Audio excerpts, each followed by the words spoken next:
Ala gömlek kanlı yakan, giymem gayrı tamam senin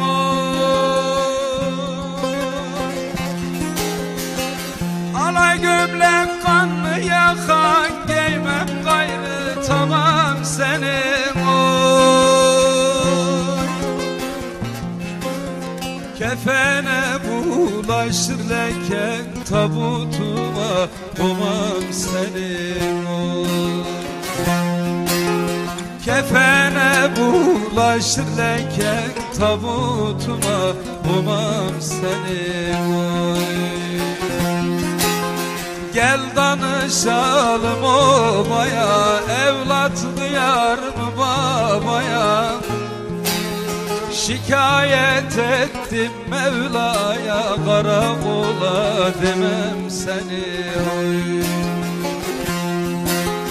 Şikayet ettim Mevla'ya, karakola demem seni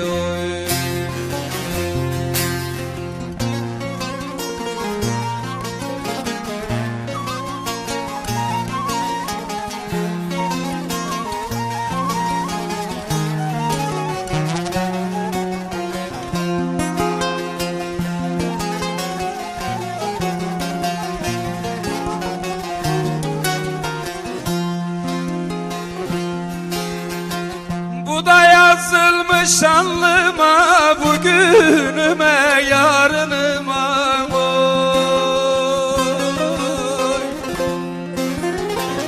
Bu da yazılmış alnıma, bugünüme yarınıma oy. Biraz kalsın torunuma, telkin etsin imam seni oy. Biraz kalsın torunuma, telkin etsin imam seni oy. Ağlayarak sırtım soydum, besledim gözümü koydum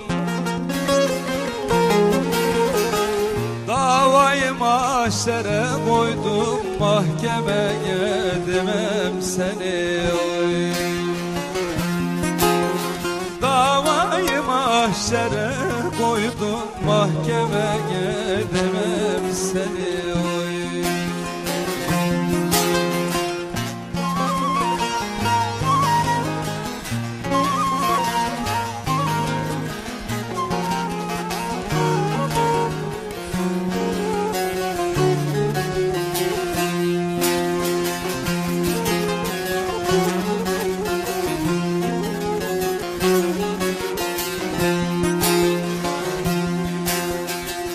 Ali Kemal çeker yazsın, camlattım duvara asım oy.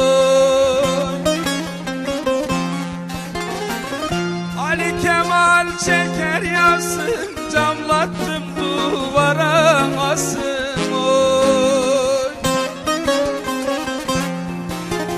Öz oğlumdan hatırasın, ömür boyu yumam seni oy.